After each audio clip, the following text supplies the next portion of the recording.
What's going on, Badger Nation? Welcome to the PPC Den podcast, your home for all things Amazon advertising tips, tricks, and strategies for over 200 episodes.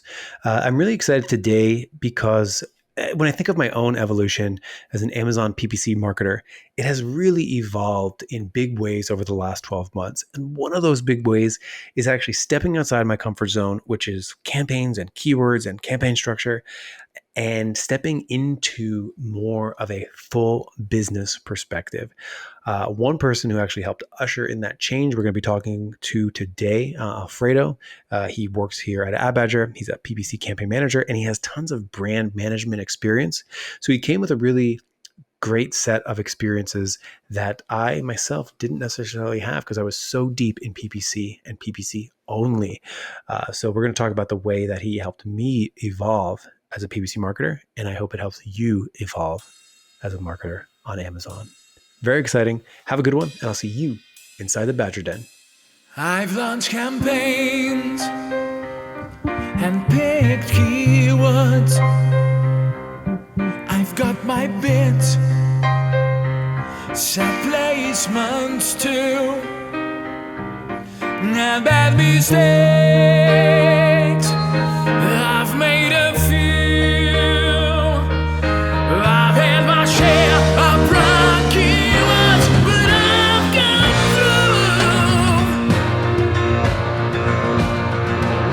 We are the PPC Den, my friends, and we'll keep up the rising to the end. You two are the PPC Den. We talk about Amazon. No time for mannequins, 'cause we fix the gambit of the world.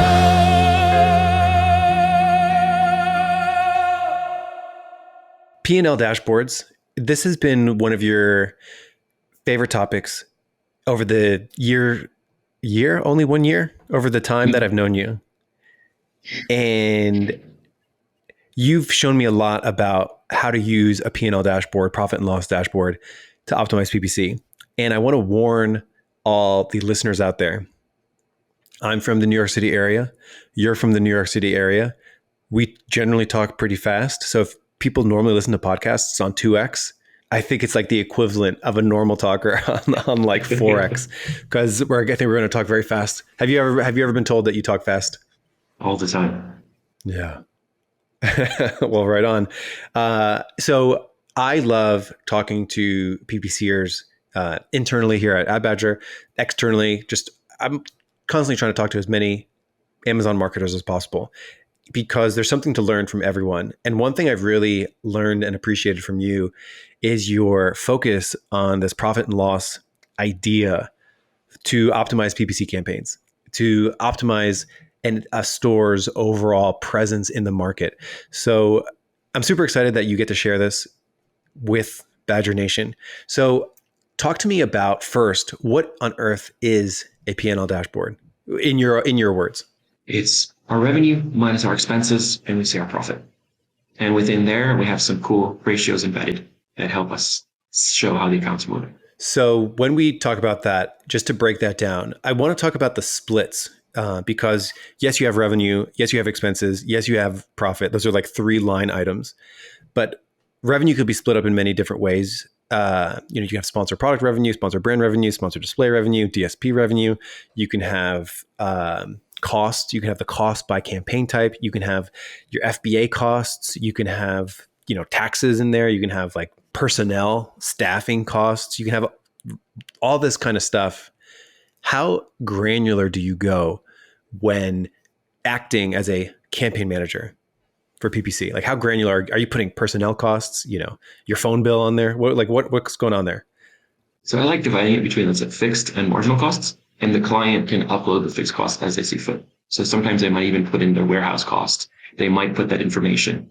And it's perfectly fine to work with me, because PPC is constantly changing. So I'm really trying to optimize for the variable costs. Whatever's fixed, I know is going to be fixed throughout the weeks and the months and the years. And even if they do change it, it's not necessarily changing what I need to do as a PPC manager. Got it. The variable costs would be what's the COGS we're selling per unit, because every time we sell one more unit, there's a higher cost. Sometimes I even like to associate the FBA percentage fee on a variable cost because we can move around with the price. Sometimes we'll have conversations with clients about, hey, your product is $12. Maybe you should, and it's pretty small. Maybe you should hop into small and light, lower it by 30 cents, and boom, you're going to actually see an increase in margin that way. So these are a lot of conversations that we'd be having, which is really interesting. Do you, for the last time you did this, for the last client you did this with, acting as a PPC campaign manager, I'm curious if you could pull it up and actually like read off what the columns that you had, just to give people a visualization of what that P&L looks like. And I know it in my sleep. You know it in your sleep? Sure. So yeah. On the left, so the leftmost column is where we're going to have all of the category information. So let's say we're going to start with the topmost column. It's going to be revenue, so just total revenue. Then after that, we're going to dive into units sold. So how many units is it? And then we'll have a sub column where we can split PPC units and organic units. Mm-hmm. Then as we get a little bit deeper, we're going to want to see the average selling price. That's something that I really lean into, because if our average selling price is going up or down, it gives me a cue of what I should be exploring more or not. Then we get into ad spend. So for the ad spend side, we can split that up across sponsored products, sponsored brand, sponsored display. Then after that, we're going to get into our FBA fees. Sometimes I will dive into them. If I'm like looking at, let's say, a week over week period, and I'm like, hey, why did that cost go up? We can open it up and we can see all the sub FBA fees. Is it warehouse damage? Is it the fixed fee? Is it the variable fee? What's changing here? So like, and then we can just cross check it. Hey, if our variable fee is going up, we expect our average selling price to go up. If that's going on, we're happy. And then as we go deeper, we start entering into what we call then we enter the COGS actually. Then we can enter in the operational costs.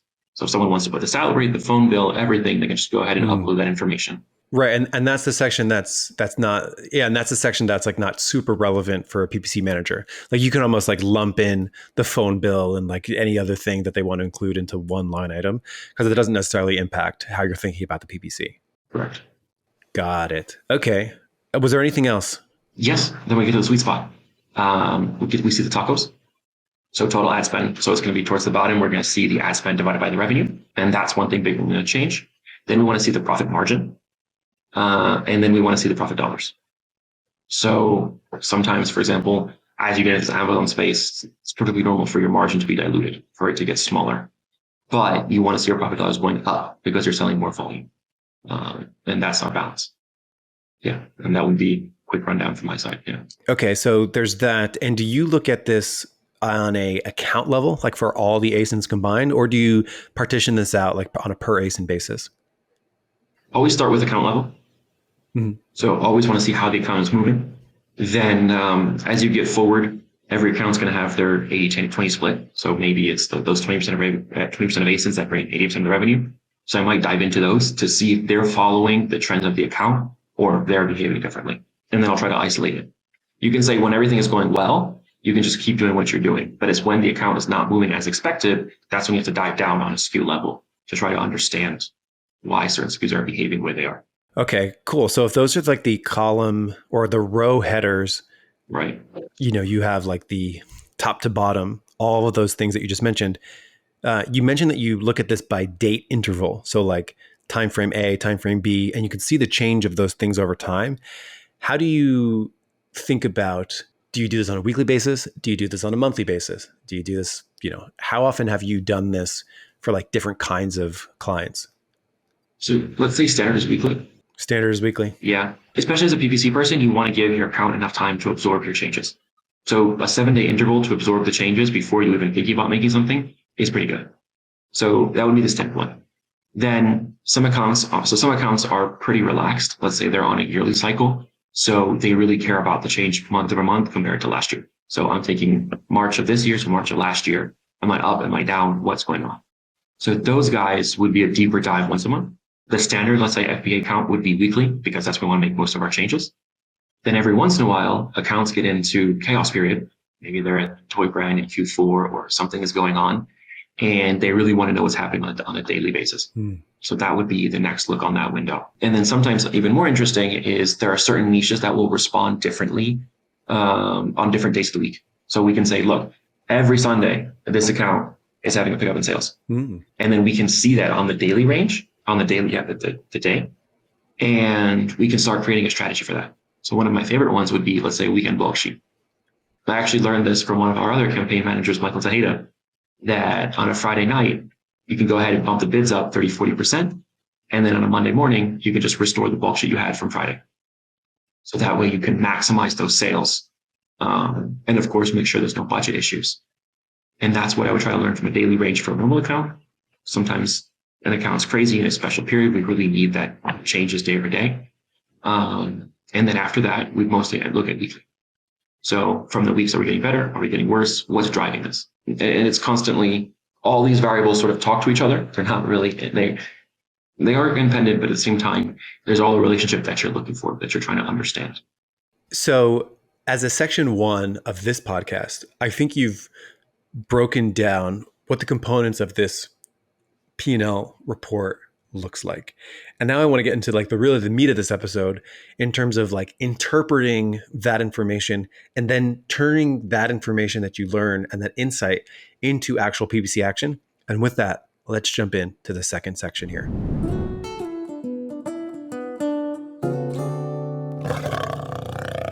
Okay, so you have this report and let's picture you, Alfredo, you're working on this account. You have several different time intervals of all these metrics: revenue, expenses, profit, dollars, performance by campaign type, like sponsored brands, sponsored products. You have your total ACOSs on the bottom. Maybe you have this broken out by individual products. Maybe you're looking at this on an account level. You have this report. You've been collecting it for some time. Now, let's talk about scenarios and what kinds of actions you would take based on those scenarios. So if you can think back to the last time you analyzed this, what did you notice? And then what actions did you take because of that? So like, let's talk potential insight that you get from these reports and like how that influences your optimizations. So let's go back to the weekly argument. The first thing I'm looking for is, in the last 10 weeks, last 12 weeks, has the tacos been flat?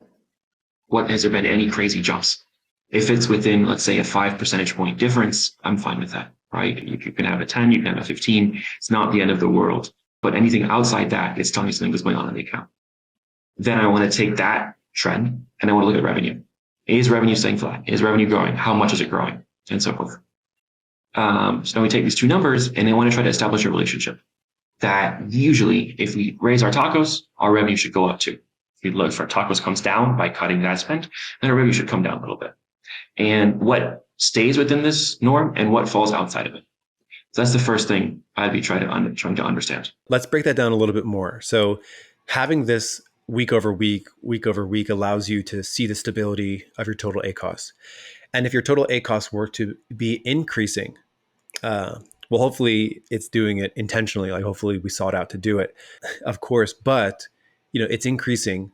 You would expect to see a top line revenue increase going along with that, using the indication of like you're going harder with your advertising, your total ACOS is going up, and fingers crossed, hopefully that's also increasing your ad revenue and hopefully your organic revenue. Having this P&L dashboard week over week allows you to pick up on that and identify this trend that you might have missed if you were only looking at total ACOS.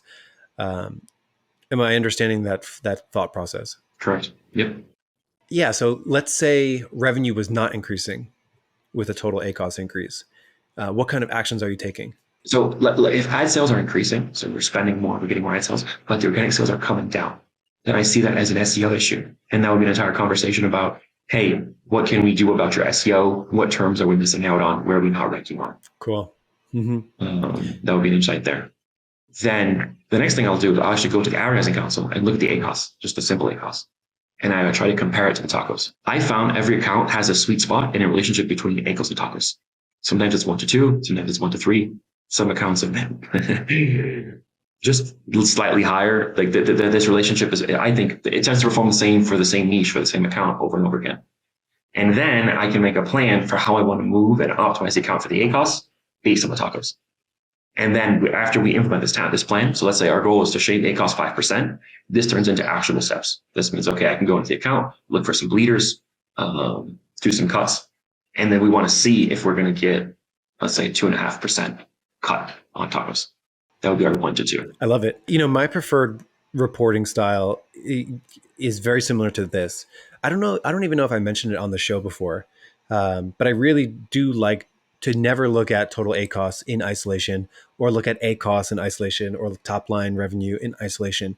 The thing that we differ, I never included the profit bottom line like you do, but perhaps I should, because it does add some more overall business context. And to sort of pull on that thread of when your total ACOS changes, you always want to see it in context of like your top line and like your ad spend and like your organic sales. So I'm always tracking, total ACOS, the ratios between organic revenue and total revenue to see if that changes over time, because it will clue you in as to, you never want to misdiagnose. You never want to like go in and attack your PPC because of SEO issue. Like maybe the best thing you can do is actually optimize your product title to get more SEO juice for your product title. Maybe it's poorly optimized for the core keywords that you're going after, right? And I think by having these ratios week after week and sort of seeing them and tracking them, it's super valuable to be sure you don't misdiagnose something. And I think that's like key for Amazon marketers to understand. When ACOS or total ACOS changes, you don't want your only reaction to be like a hammer to your PPC campaigns, potentially missing some under optimized area on the product listing or in your SEO or things like that. So I think that's a really valuable point and a high level advanced sort of restraint that I think PPCers can really benefit from. Another thing super interesting from this P&L is a lot of clients come in and they say, oh, I want a 10% tacos.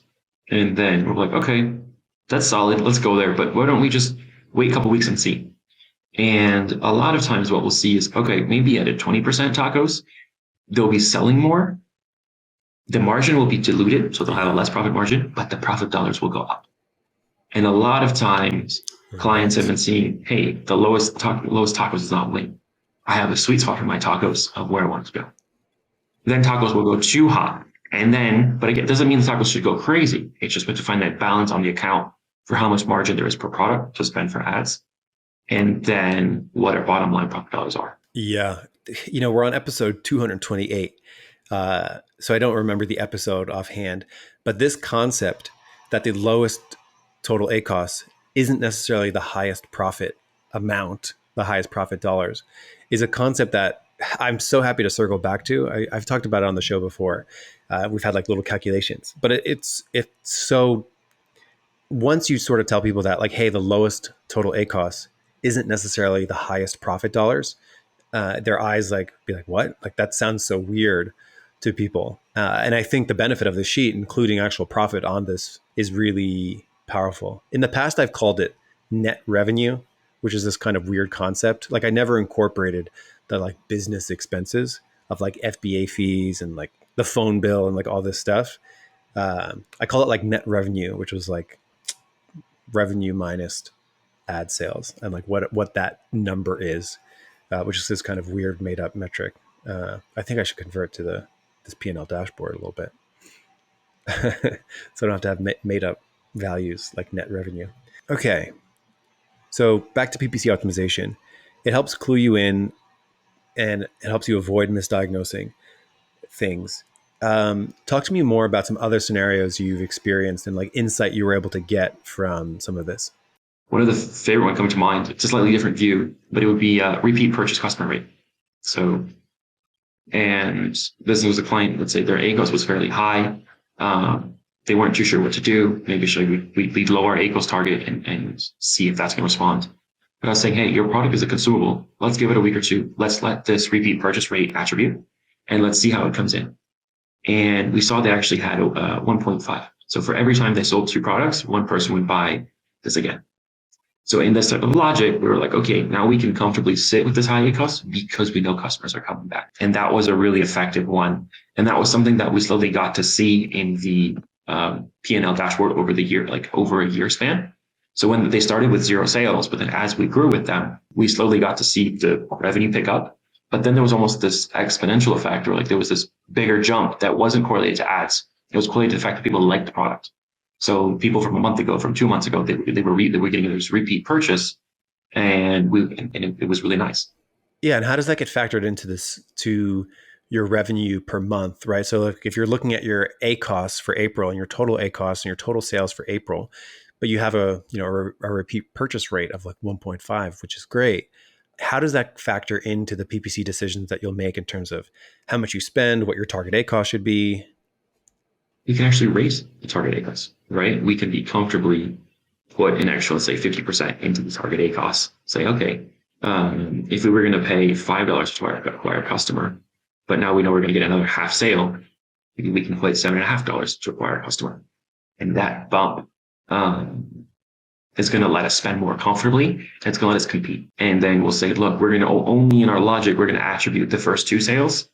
And then after that, whatever sales you're going to get for the rest of the year is going to be pure profit by coming from ads. I love it. One of my favorite quotes of like all digital marketing, specifically paid traffic, is the advertiser who could spend the most profitably will win. And so like if you have a very high repeat purchase rate, you can be profitable at a higher A cost than your competition, which is huge because then you can outbid them and appear in higher spots and like do all these extra things. So yeah, I love that. And yeah, that is something that this report will point out. So does that mean you're including a line item on the P&L dashboard for like repeat purchase rate, or are you just referring to it here? I'm just referring to it, and then I'm cross-checking it with the months to see to see how does this play out. So it's like, cool, we get that number from Amazon, but then what months is it picking up from the launch? What's changing? And then how does this tie into seasonality? So that was another big thing. When it gets cold, people are going to want different types of creams. So we know in those colder months, we're optimizing for that. When it's hot, people are going to buy more sunblock. So we know that's going to be a pickup there. Yeah. So a lot of times we'll even look at the repeat purchase rate on a 3 month, 6 month, and 12 month timeline. So, hey, if you were able to make a sale in, let's say, a hotter month, are we going to get a higher repeat purchase rate in the next time the hot season comes? Or is it going to, so that's what we expect, right? So if you're selling sunblock, people are going to buy it. And then a year later, it might come back. And then when it gets cold, we're going to see our repeat purchase rate actually drop for that period. That's a big one there. So that's where we jump in. Now we start jumping into month to month. So we start understanding how do months behave differently for accounts. Sometimes like we'll even go with the month to month and then compare the days within those months to see how we're trending. Some accounts, they're highly correlated to temperature. It's like whenever most of the country gets below a certain temperature, then we just start seeing a skyrocket in purchases. So that was a really interesting one to map out. All right. So maybe this like average temperature for the country is taking a little bit longer to kick in. So we can sort of put a delay in our data. Another one I was working for was, let's say, a emergency product that what you would need in a hurricane or a type of emergency situation like that. And every time we see when there was a big scare, usually somewhere in the southern parts of America, we'd see those sales skyrocket.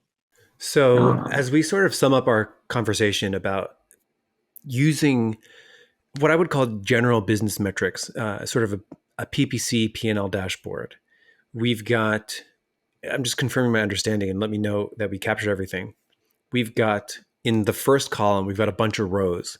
We've got stuff like revenue and expenses and revenue per campaign type and A cost and total A cost, and then actual profit dollars for the business during that time frame. And then each column are different time frames. You know, it sounds like predominantly we're doing this by week, which is great, so that you can sort of check that pulse over time. You know, one question I didn't ask is like, how often over the course of a week, you know, you're working on an account every day, right? So you're working on the account. Do you look at this like every day? I'm curious how you work this into your workflow, because it can be, you know, do you only look at it once a week and then you make the game plan for the week? Talk to me about that. To me, it's really tied into how problematic the account is. So like, is the account meeting our expectations? And when we start developing the relationship with the customer, let's say that we first onboard them, then sometimes we might check 2-3 times a week.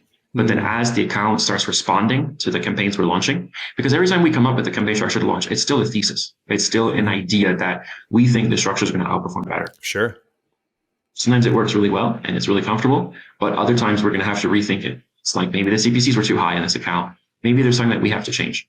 And that's really what we want to see how the P&L dashboard responds. But ideally, we're going into this maybe twice a week. One would be before we're compiling a report. So that way we just know how everything moves, how everything goes. And the main thing is just how can we as PPC managers connect the PPC to the general business side, right? Because at the end of the day, we could do whatever we want. There's a lot of clients where it's like, we could just do whatever we want in PPC. All they care about is their bottom line. Yeah. And how can we influence their bottom line? How can we change it? Because there's a lot of things that go into the business, but at the same time, PPC is a very strong variable cost. And that really can influence on Amazon. Amazon set it up that way. Amazon made it so this way it's pay to play. Right? We start talking about that a lot. So it's our way of influencing it. It's the quality of the traffic we're getting. It's the high relevance of the sales. It's the fact that we're leveraging single keyword campaigns. Let's say most of our campaigns will have an ACOS in check, but for those few keywords that are really important to the category, maybe we'll let the ACOS rise a little bit more, but it's going to be very strategic because we understand that's how we can fix some SEO issues. I love it. So help watching that number in response to PPC changes, I think is so valuable. And yeah, I keep coming back to this idea of avoiding like false positives or false negatives by using the bottom line profit as a source of truth.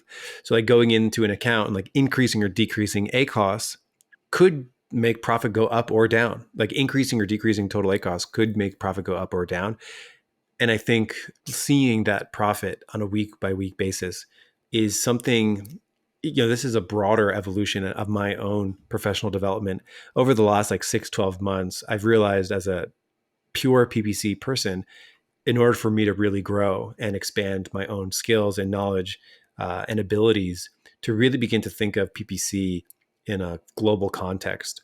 And I would still call myself like an Amazon PPCer, which is like a subset of like Amazon marketer. Truth still. And I think like it makes me a better PPCer by having additional context and additional frames of reference and like paying attention to how the PPC metrics are influencing SEO and influencing bottom line profit. I think it's a key thing that my own growth has had so much of over the last few months. And, truly you've been a part of that because you came like your very first week that we worked together, like P&L dashboard, bro, you got to get this P&L dashboard. You got to see this. So I think it's so valuable, like working with different people and learning different things. One thing I learned from you, it was in one of your podcasts, it was making the list of keywords. So it's like actively scanning the phrase negatives.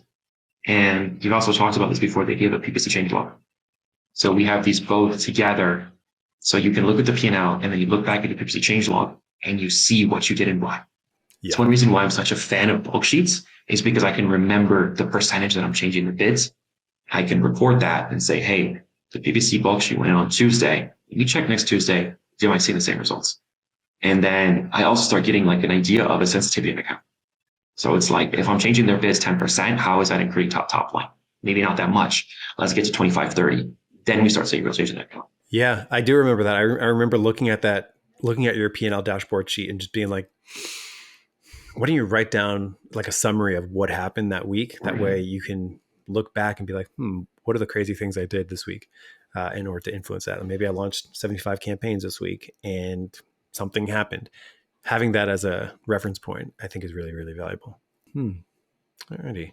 Well, I think we've done it, Alfredo. Final words, any inspirational words for people to go out there and begin to build their own sort of version of a P&L dashboard, which I would say the biggest thing with the P&L dashboard, if you do nothing else, just as a PPCer, you might not be tracking profit. And like, that's the one key takeaway here. Like if you're a PPCer and you're focused on campaigns as you should be, and you're focused on ACOS and total ACOS and campaign structure and keyword strategy and all these different things, the one real takeaway here, even if you don't go nuts with your P&L dashboard and add all different kinds of expenses like the phone bill, try to incorporate profit in there.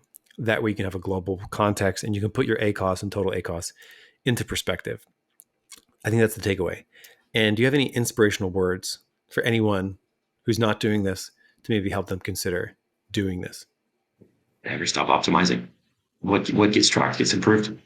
So you have a good idea of what you're doing, and then you can improve it. Yeah. Well said. It gives you another lens and another perspective and added context. Alfredo, 30 minutes. You have a fantastic day. Everyone else, thank you so much for listening, and I'll see you next week here in the PPC Den podcast.